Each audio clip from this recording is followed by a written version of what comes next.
Well, we're here at the Latham, the famous Latham Club, which goes way back to, when did it open? 1960, was it? 1950? No, well before then, because I played here on 1959, so it's probably 57. 57? Yeah. All of the early Merseybeat bands, including the Beatles, played here. I think the Beatles played here in about 1960.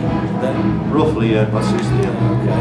And there was another great band at the time called King Size Taylor and the Dominoes.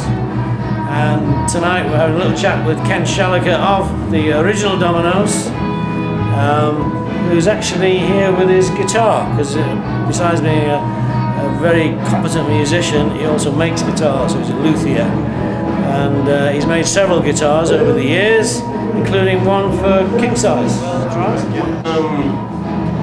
We played out in the Star Club in Hamburg. There was a guy called Tony Sheridan who had a customised Martin Dreadnought guitar with 2 pickups on, which is quite unusual for an acoustic guitar.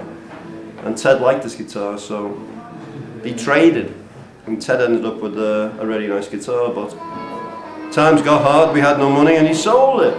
And a few years back he said to me, could I make him a similar type of guitar? So I did.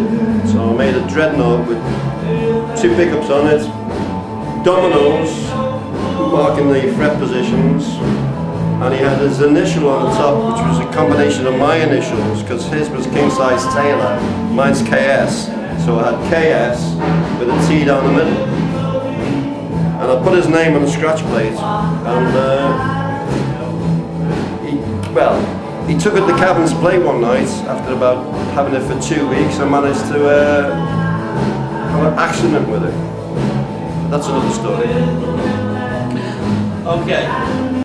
Ken's over the years made a number of guitars. How many is it now, Ken? Several. I tend to lose track of how many I've made, but a few. But it's a hobby rather than a business. Oh yeah, it's a hobby. And earlier in the year, there was an exhibition in Liverpool called the Mersey Wave, which was organised by Bill Hart. And if you go on the website, you'll see there's a feature telling you all about that. But in the Mersey Wave exhibition, there were a number of guitars. There was a very special bass guitar called the Spirit of the Wave, which Ken designed. But there was also this guitar, which is the Fuzzy. And this is... Fuzzy is a working title, should we say. But it's an experimental guitar. It is, yeah. Basically, when I did the Spirit of the Wave, I thought to myself, well, let's step out the box and try something different. So what I tried to do was go against convention. Firstly, because the way I play, because I'm a bass player, I didn't like the way Les Pauls had such a tight playing action, so I put the neck right back. So that meant you had to raise the bridge? Yeah, which makes it quite a steep angle for the bridge, but it suits my playing ability. And another thing I did, I thought, well, if I'm going to make a guitar, I'll make it out of wood that I like. And this is spalted maple, come from a place called Chilliwack, which, as you know, is in Canada. I didn't know that. No, well, I didn't, but it's in Canada. Chilliwack. Chilliwack, yeah. And I take it's a very rare wood. It's rare wood because spalted maple comes from wood that is rotted in the centre of a tree. Oh, right. And it's like Christmas because nobody knows until they actually open the tree what's inside it.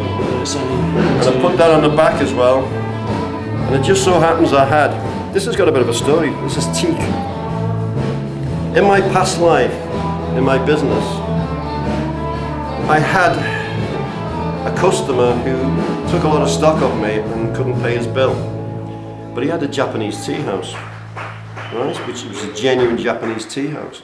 And the tokonoma, or sideboard in English, was made out of solid teak. And that is a piece of the tokonoma.